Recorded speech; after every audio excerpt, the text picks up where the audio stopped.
வணக்கம், நான் கணேஷ் பேசுகிறேன். தூத்துக்குடி மாவட்டத்திலேருந்து. நான் ஒரு 10 இயர்ஸாக டிரான்ஸ்போர்ட் லைனில் இருக்கேன். என்கிட்ட வந்து நேஷ்னல் பெர்மிட் வெஹிக்கிள் இருக்குது. நான் இங்கே தூத்துக்குடி டு ஆந்திரா டு தூத்துக்குடி இது மாதிரி ரெகுலர் சர்வீஸ் பண்ணிக்கிட்டு இருக்கோம். லாஸ்ட் ஒரு 15 இயர்ஸாக. நான் ஒரு 10 இயர்ஸாக இதை டேக் ஓவர் பண்ணி பார்த்துக்கிட்டு இருக்கேன். ஆரம்பத்தில் படித்த படிப்புக்கு வேலைக்கு போகாமல் ஃபேமிலி பிஸ்னஸே பார்க்கலாம்னு சொல்லிட்டு இந்த இதுக்குள்ளே வந்து முழு மனசாக இந்த ஒரு தொழிலை நாங்கள் பார்த்துட்ருக்கோம். எவ்வளவோ சேஞ்சஸ் எங்கள் தாத்தா, எங்கள் அப்பா, அடுத்த 3வது ஜென்ரேஷனாக நான் பார்க்குறதில்ல. எவ்வளவோ டிஜிட்டல் இந்தியாவில் மாறினாலும் எங்கள் தாத்தா கணக்கு வாங்கும் போதும் எங்கள் அப்பா கணக்கு வாங்கும் போதும் நான் வாங்கினதும் ஒரே ஒரு இது மட்டும் இது வரைக்கும் மாறாமல் இருக்குது. என்ன அப்படின்னா போலீஸ் பிசி இது மட்டும்தான். எவ்வளவோ டெக்னாலஜியை வந்து இம்ப்ரூவ்மெண்ட் பண்ணிட்டு போனாலும் எல்லா டோல்கேட்டை தாண்டினோடையுமே ஒரு போலீஸ்க்கு ஒரு என்ட்ரி கொடுத்துட்டு போகிறது தான் இன்றைக்கி தமிழ்நாடோட நிலைமை. எல்லா பக்கமும் இருக்குது. அதிலே ஒஸ்ட் அப்படின்னு சொன்னால் நம்ம தமிழ்நாடு தான். ஆந்திராவில் கூட ஆர்டிஓ பார்டர் அந்த ஏரியாவில் தான் இருப்பாங்க. இங்கே வந்து எப்படின்னா ஒரு ஆர்டிஓ தாண்டினோடனையும் ஒரு டிராஃபிக் எஸ்ஏ இல்லை ஒரு ஹைவே பெட்ரோ நிப்பாட்டி எல்லாம் கரெக்டாக இருந்தாலும் ஒன்று அவங்கக்கிட்ட ஒரு என்ட்ரி கொடுக்கணும், இல்லை ஒரு கேஸ் வாங்கிட்டு போகணும். கேஸ் வாங்குறது கூட நாங்கள் வந்து சரி நம்ம யார் யாருக்கோ கொடுக்குறோம், எதுக்கோ எவ்வளவோ ரேட் ஏறினாலும் நம்ம அதை வந்து சாக்ரிஃபைஸ் பண்ணிட்டு தான் இந்த மோட்டார் லைனை ரன் பண்ணிகிட்ருக்கோம். தப்பு இல்லை. இந்த மோட்டாரில் வண்டி சேஸ் போட்டு வாங்கும் போது நாமக்கல்லில் டிவிஎஸ்லேருந்து வண்டி வெளியே வரும்போது பூஜை போடுற ஐயருக்கு கொடுக்குற லஞ்சத்தில் ஆரம்பித்து ஒவ்வொரு வண்டியும் போய் ஒரு குட்ஸு இறக்கி வெளியே வர்ற வரைக்கும் ரிட்டன் நம்ம ஆஃபீஸ்க்கு வர்ற வரைக்கும் எப்படி பார்த்தாலும் லஞ்சமே வந்து பார்த்திங்கன்னா ஒரு வண்டி ஓனர் கொடுக்கக்கூடியது 2000லேருந்து 2500 ரூபா வரைக்கும் இருக்கும். வெளி உலகத்துக்கு முதலாளி ஒரு பெரிய வண்டியோட ஓனர் அப்படிங்கிறது வெளி உலகத்துக்கு தான். சுற்றி இருக்க ரிலேஷன்ஸுக்கு, சுற்றி இருக்க ஃப்ரெண்ட்ஷிப், இந்த சர்க்கிளுக்கு மட்டும்தான். ஆனால் ஒவ்வொரு வண்டி ஓனரும் படுற வேதனை வேறு யாரும் பட முடியாது. நம்ம காசு அடுத்தவனுக்கு கொடுக்கறதுக்கு நம்ம ஒரு கொலை குற்றம் ஏதாச்சும் பண்ணால் தான் கொடுக்கணும் லஞ்சம். யாரோ ஒருத்தனோட சரக்கை ஏற்றிட்டு போய் இன்னொரு ஒருத்தனுக்கு போய் இறக்கக்கூடிய ஒரு பொருளுக்கு வண்டியை போட்ட நானோ இல்லை வண்டியை ஓட்டிகிட்டு போகிற டிரைவரோ எந்த விதத்தில் எந்த குற்றமும் பண்ணல, எந்த குற்றவாளியும் கிடையாது. அப்போ எதுக்காண்டி நாங்கள் வந்து லஞ்சம் கொடுக்கணும்? கொடுக்க மாட்டோன்னு சொன்னால் எங்கள் மேலே ஏன் கேஸ் போடணும்? எங்கள் வண்டி மேலே ஏன் கேஸ் போடணும்? டிரைவர் மேலே ஏன் கேஸ் போடணும்? இது கம்பல்சரியா அப்படிங்கிறத transport minister MR Vijayabaskar sir தயவு செஞ்சு சொல்லிடுங்க. இது உண்மையிலே நம்ம வந்து இப்படி தான் ஒவ்வொரு டோல்கேட்டை தாண்டினோடனே இருக்கக்கூடிய போலீஸ்க்கு வந்து நீங்கள் என்ட்ரி கொடுத்துட்டு தான் போகணும், இல்லைனா உங்கள் மேலே வந்து கேஸ் போடுவாங்க, உங்கள் வண்டி மேலே கேஸ் போடுவாங்க, நீங்கள் ஆன்லைனில் நீங்கள் பேமெண்ட் பண்ணணும் அப்படிங்கிறது கம்பல்சரினா தயவு செஞ்சு சொல்லிடுங்க. ஓப்பன் ஸ்டேட்மெண்ட்டாக கொடுத்துருங்க. ஒவ்வொரு வண்டியும் இங்கேருந்து கிராஸ் பண்ணி போகும்போது எல்லாத்துக்குமே நீங்கள் கொடுத்துட்டு தான் போகணும். ரூலை நீங்கள் பேசக்கூடாது. சட்டத்தில் என்ன ரூல் இருக்கோ அந்த ரூலை வந்து நீங்கள் வந்து பேசுனா உங்களுக்கு ஆன்லைன் கேஸ் போடுவோம். தயவு செஞ்சு நான் ஜேகே திரிபாதி சார் டிஜிபி சார்ட்ட நான் ஒரு ரிக்வெஸ்ட் பண்ணி கேட்டுக்கிறேன். சார், ஒவ்வொரு வண்டியும் ஒவ்வொரு டோலை கிராஸ் பண்ணும் போதும் ஒவ்வொரு கேஸ் வாங்கிட்டு போகிற சிச்சுவேஷன் தான் இன்றைக்கி மோட்டாரோட செக்டாரில் இருக்குது. அதுவும் வண்டலூர்கிட்ட கிராஸ் பண்ணும் போது கம்பல்சரியாக அங்கே இருக்க டிராஃபிக் எஸ்ஐ ஆர்ஐக்கு நம்ம 100 ரூபா என்ட்ரி கொடுத்து தான் போகணும். கொடுக்காமல் நம்ம சட்டம் பேசணும், எல்லாமே கரெக்டாக இருக்குது, எல்லாம் ப்ராப்பர் லோடு ப்ராப்பர் பில்லோடு போகிறோம் சார் அப்படின்னு நம்ம சொன்னால் ஆன்லைன் கேஸ் போட்டு 500 ரூபா, கொஞ்சம் நஞ்சம் இல்லை, ஒரு 300 இல்லை 500 ரூபா கேஸ் போட்டு விட்டுருதாங்க. போ ஆன்லைனில் போய் கட்டிக்கோ அப்படின்னு. எவ்வளோ தெரியுமா சார் ஆன்லைன் கேஸ்? அவங்களுக்கு அதே நம்ம ஒரு 100 ரூபா கொடுத்துட்டோம் அப்படின்னா இமிடியேட்டாக அந்த கேஸ் வந்து கிடையாது. அந்த வண்டி அந்த சைடு போன மாதிரியே இருக்காது. இவங்களுக்கு கண்ணுக்கு முன்னாடி போனதாகவே இவங்க கொண்டே வர மாட்டாங்க. எல்லா குட்ஸ் எல்லாமே கரெக்டாக கொண்டு போனாலும் அங்கே இருக்க டிராஃபிக் எஸ்ஐக்கு நம்ம ஒரு 100 ரூபா என்ட்ரி கொடுத்துட்டோம்னா நம்ம வண்டி போகலாம். கொடுக்கல சட்டத்தை பேசி சார் ஆன்லைனில் கட்டிக்கிறோம், பரிவாகனில் கட்டிக்கிறோம், கூகுள் பேயில், பேடிஎம்மில் எதுலையாச்சும் நாங்கள் கட்டிக்கிறோம், கொடுங்க சார் ஸ்லிப்புன்னு சொல்லிட்டு ஒரு ரூலை பேசிட்டோம் அப்படின்னா இமிடியேட்டாக நம்ம வண்டிக்கு இருக்கிறத என்னென்ன கேஸ் போடலாம் அப்படிங்கிறத போட்டு விட்டுருந்தாங்க. போன வாரம் ஆர் கண்ணன் RSI தாம்பரம் வண்டலூர் கிட்ட என்னோடய வண்டியோட நிப்பாட்டுறாங்க. உங்கள் வண்டியில் எந்த ப்ராப்பர் டாக்குமெண்ட்டுமே இல்லை, ஈவன் இன்சூரன்ஸ் கூட இல்லை, நேஷ்னல் பெர்மிட் இல்லை, மதர் டேக்ஸ் இல்லை, FC இல்லை அப்படிங்கிறாங்க. சார் நாங்கள் இப்போ தான் இந்த கோவிட் 19லேருந்து வெளியே வந்திருக்கோம். நாங்கள் இப்போ தான் ஒவ்வொரு இடத்துலையும் ஒவ்வொரு லோடை ஏற்றி அதை கொண்டு போய் நாங்கள் இறக்கிட்டு இருக்க சூழ்நிலையில் சென்ட்ரல் கவர்மெண்ட்டோ ஸ்டேட் கவர்மெண்ட்டோ அந்தந்த ஸ்டேட்டுக்கு சென்ட்ரல் கவர்மெண்ட் கொடுத்த ஆர்டரு 31 டிசம்பர் வரைக்கும் உங்களுக்கு டைம் இருக்குன்னு இருக்காங்க.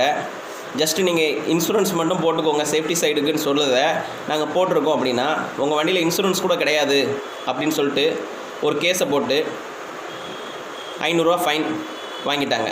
இதே என் டிரைவர் வந்து அவருக்கு நான் 100 ரூபா கொடுத்துருந்தா நான் 500 ரூபா வாங்க தேவையில்லை. நான் ரூலை பேசினதுக்கு எனக்கு கொடுத்தது 500 ரூபா அபராதம். அந்த அபராதத்தை நான் பரிவாகனில் நான் போய் செக் பண்ணி பார்க்கும்போது என்னோடய டிரைவர் சீட் பெல்ட் போடலை, சிக்னல் லைனை பிரேக் பண்ணிட்டாரு, ரேஷ் டிரைவிங்கு. இதே அந்த எஸ்ஐ சொன்ன ஒரு விஷயத்தை without FC, without national permit, without motor tax அப்படின்னு சொல்லிட்டு ஒரு கேஸை போட்டு கையில் கொடுக்கலாமே. ஏன்னா அவங்களுக்கும் தெரியும் டிசம்பர் 31 வரைக்கும் டைம் கொடுத்துருக்காங்க, ஸோ எந்த வண்டிக்குமே நம்ம போடக்கூடாது அப்படின்னு. தெரியாததுக்கு இந்த ஒரு மிரட்டல் தோனியில் சொல்லுது. ஒரு ஓனர் பேசணும் அப்படின்னு சொன்னால் அதை ஃபோனை வாங்கி அவங்க பேசுறது கிடையாது. சார் இப்படி ஒரு சட்டம் இருக்குது சார், நாங்கள் அதை பார்த்து நாங்கள் இது பண்ணிகிட்ருக்கோம் சார், இன்சூரன்ஸ் கரண்டில் இருக்குன்னா இன்சூரன்ஸே இல்லைங்கிறாங்க. 4வது மாதம் போட்ட இன்சூரன்ஸ் இல்லைங்கிறாங்க. சரி சார் இது எதுவுமே இல்லைன்னு சொல்லிட்டு கேஸ் போட்டு கையில் கொடுங்க அப்படின்னா அதுவும் கொடுக்க மாட்டேங்காங்க. அவங்களோட ஒரே நோக்கம் கையில் நம்ம 100 ரூபா கொடுக்கல, சரி 500 ரூபா வாங்கிட்டு கிளம்புப்பா அப்படின்னு சொல்லிட்டு அனுப்பிவிட்டாச்சு. திரும்பி நான் அந்த சார்ட்டை பேசினா நாங்கள் அப்படி தான் போடுவோம் அப்படிங்கிறாங்க. அப்போது கம்பல்சரியாக ஒரு 100 ரூபா நாங்கள் என்ட்ரி பண்ணிட்டோம்னா எனக்கு இந்த 500 ரூபா கேஸ் வந்திருக்காது. இன்றைக்கி காலையில் ஆந்திராவிலேருந்து தமிழ்நாடு வரும்போது செல்லதுரை RI கும்முடிப்பூண்டி வண்டியை நிப்பாட்டியிருக்காங்க. அவங்க டீம் மெம்பர்ஸ் எல்லாம் சேர்ந்து correct load, correct height, correct width government bale ஏற்றிட்டு வந்திருக்கு திண்டுக்கலுக்கு. வரக்கூடிய வண்டியில் 100 ரூபா கேட்டிருக்காங்க. டிரைவர் சார் கூடூரில் பாலம் உடஞ்சதுனால அங்கே 2 நாள் நாங்கள் தங்கிட்டு வந்திருக்கோம் சார், எங்ககிட்ட ஒன்றுமே இல்லை, இந்த ஒரு முறை விடுங்க சார் அப்படின்னு சொன்னதுக்கு நீ ரொம்ப பேசுகிற அப்படின்னு சொல்லிட்டு டிஸ்ஒபீடியன்ட் அப்படின்னு சொல்லிட்டு ஒரு 500 ரூபா ஆன்லைனில் கட்டிக்கோ கிளம்பு. இதை ஃபோன் பண்ணி நம்ம கேட்டால் உங்கள் டிரைவர் ரொம்ப பேசினார், உங்கள் டிரைவர் சட்டத்தை பேசுகிறாரு அப்படின்னு. உண்மையிலே நான் தமிழ்நாடு டிஜிபி சார் திரிபாதி சாருக்கும் MR விஜயபாஸ்கர் சாருக்கும் என்னோடய ஹார்ம்லி ரிக்வஸ்ட், தயவு செஞ்சு இந்த மோட்டார் செக்டரை வாழ விடுங்க. நாங்கள் நீங்கள் நினைக்கிற மாதிரி எங்களுக்கு நிறையா போயிட்டு வந்ததுக்கப்புறம் மிச்சம் இருக்குதுன்னு நினைக்காதீங்க. ஒவ்வொரு டியூ கெட்டது கூட எங்களால் முடியாமல் ஒரு ரோலிங் பிஸ்னஸாக தான் அதை தூக்கி இதில் இதை தூக்கி அங்கிட்ட இங்கிட்டுன்னு போட்டுட்டு தான் கெட்டிக்கிட்டு இந்த பிஸ்னஸ்குள்ளே இருக்கோம். தயவு செஞ்சு நான் சொல்கிற ஒரு கோரிக்கையை மட்டும் நீங்கள் ஜட்ஜ்மெண்ட் பண்ண வேண்டாம். ஒரு பார்டரில் எங்கேயாச்சும் ஒரு ஹெல்ப் பூத் மாதிரி ஒரு லைனை போட்டு ஒரு நாளைக்கு ஒரு 5 டிரைவர்கிட்ட உங்களோட ஃபீட்பேக்கை மட்டும் கேளுங்க. எங்கெங்கேருந்து கிளம்பி வாரீங்க, எங்கெங்கே எவ்வளோ கொடுக்குறீங்க, எப்படிலாம் உங்களை வந்து பார்கெனிங் பண்ணுறாங்க, என்னெல்லாம் த்ரெட்டன் பண்ணுறாங்க அப்படின்னு சொல்லிட்டு ஒரு நிமிஷம் நீங்கள் கேட்டு பார்த்தீங்கன்னா தான் நான் சொல்லக்கூடிய ஒரு விஷயம் வந்து தெரியும். இல்லைன்னா இது காலத்துக்குமே யாரை இதை வெளியவும் கொண்டு வர மாட்டாங்க, யாரை இது மேலே சட்ட ரீதியமாக நடவடிக்கையும் எடுக்க மாட்டாங்க. எனக்கு லாஸ்ட் இயர் அருண் சார் ஒரு இது சொல்லியிருந்தாங்க, கொடுக்குறது உங்கள் மேலே இருக்கிறது தப்பு அப்படின்னாங்க. ஏகே விஸ்வநாதன் சாரும் அதே தான் சொன்னாங்க. நீங்கள் ஏன் கொடுக்குறீங்க, எங்கள் ஆளுங்க கேட்டால் ஏன் கொடுக்குறீங்க அப்படின்னு. நாங்கள் கொடுக்கல அப்படின்னா எங்கள் மேலே இவ்வளோ பெரிய கேஸ் ஆகுது சார், கொடுத்தா 100 முடியுது. கொடுக்கல அப்படின்னா 2 இடத்துல 500 1000 இதில் எதை சார் நாங்கள் தேர்ந்தெடுக்கிறது? எங்களால் முடியல. உண்மையிலே சொல்கிறேன், எங்களால் முடியவே முடியல. நாங்கள் எவ்வளோ தான் கரெக்டாக நடந்துக்கிட்டாலும், எங்கள் டிரைவர் காக்கி சட்டை போட்டு யூனிஃபார்ம் போட்டு கரெக்டாக போனாலும் ஏதாச்சும் ஒரு கேஸ். சீட் பெல்ட் போட்டு போனாலும் கேஸ். அதில் இருக்கிற உண்மையான ஒரு விஷயத்தை போடலாமே, பொய்யான விஷயம். இதே நான் அவங்கக்கிட்ட ஒரு 100 ரூபா கொடுத்துட்டு போயிட்டேன்னா எனக்கு இந்த ஒரு 500 வராது. என்னோடய டிரைவர் சொல்கிறான், நீங்கள் ரொம்ப ரூல் பேசுகிறீங்கண்ணே, அதான் உங்களுக்கு 500. கூட இருக்கிறவங்களாம் 100 ரூபா கொடுத்துட்டு கிளம்பி போய்கிட்டு இருக்காங்க அப்படின்னு.